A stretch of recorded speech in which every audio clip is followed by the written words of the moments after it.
Apa arti tawakal kepada Allah? Meletakkan ketergantungan kepada Allah apapun yang akan terjadi. Orang mengambil sebab tapi dia meletakkan ketergantungannya kepada Allah. Jadi atau tak jadi sebab bukan urusan dia. Tetap dia akan terima apapun hasil daripada sebab yang dia ambil, jadi atau tak jadi. Dia mengambil sebab untuk berdakwah, terima atau tidak, orang itu mendapat hidayah atau tidak, kuasa Allah Subhanahu wa taala yang menentukan. Orang mencari rezeki, berjaya atau tidak, dapat atau tidak, Allah Subhanahu wa taala yang menentukan. Tapi dia mengambil sebab, dia mengambil langkah, tidak meletakkan ketergantungan kepada sebab, tapi meletakkan ketergantungan kepada yang menjadikan sebab. Itu tawakal. Wa 'alallahi falyatawakkalul mu'minun. Kadang-kadang orang mengambil langkah, saya sudah berubat tapi tak sembuh-sembuh. Soalan tuh dia meletakkan sembuhnya pada berubatnya. Saya sudah berusaha payah tapi tak berjaya juga, dia meletakkan kejayaan kepada kerjanya yang susah payah. Ini kurang tawakal. Ada orang juga kalau begitu kita tak perlu berusaha, kalau segala-galanya Allah yang menentukan, kita duduk kat rumah saja tunggu rezeki datang daripada langit. Ini juga bukan tawakal, namanya tawakal. Apa itu tawakal? Orang yang bergantung tanpa mengambil langkah. Macam itu di zaman Sayyidina Umar, ada orang tengah-tengah hari buta, dia duduk kat masjid pagi-pagi. Kemudian ditanya, kamu tak bekerja? Rezeki Allah yang jamin. Kamu ada keluarga? Kalau ada. Kamu ada anak? Kalau ada. Kamu tak beri nafkah kepada mereka? Kalau Allah ada bagi nafkah kepada mereka.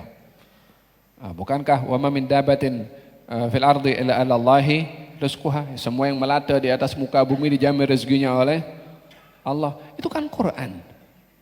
Betul atau tidak maksudnya semua yang ada di atas muka bumi, hatta binatang pun juga, hatta binatang kecil pun juga, siapa bagi rezeki? Allah Subhanahu wa taala. Jadi kita kerja tak kerja tetap rezeki dijamin oleh Allah Subhanahu wa taala. Diambil rotan oleh Sayyidina Umar, dirotan orang itu. Orang ini tak perlu diberi explain. Explainnya ya rotan tadi itu. Maksudnya terlalu ceteknya dia untuk memahami hal yang sedemikian. Karena di sini dia telah meninggalkan sebab yang diperintahkan oleh Allah untuk kita mengambil sebab. Yang pertama tadi keliru karena mengambil sebab dan bergantung kepada sebab. Yang kedua keliru karena meninggalkan sebab hanya dengan bergantung untuk diberi sesuatu tanpa mengambil sebab.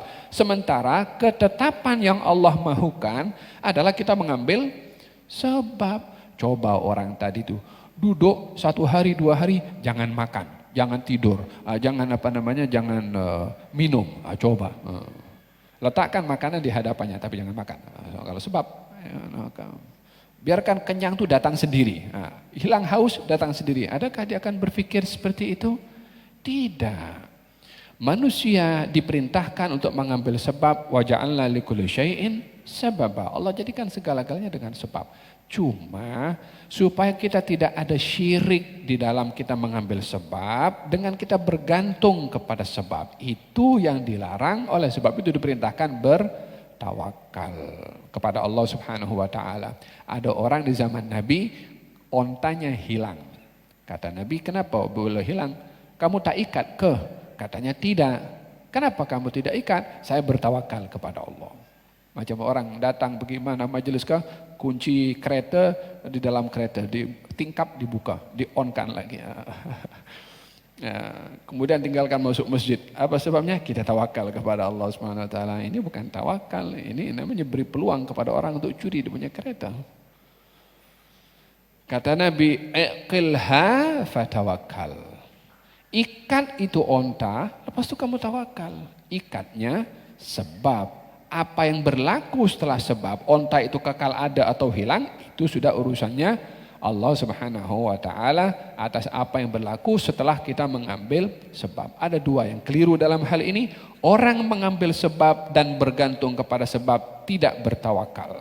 Orang yang dia tak mengambil sebab dan hanya mendakwa Allah lah yang memberikan segala-galanya dan itu adalah tawakal, itu juga yang keliru. Yang benar adalah mengambil sebab dan meletakkan ketergantungan kepada yang menjadikan sebab.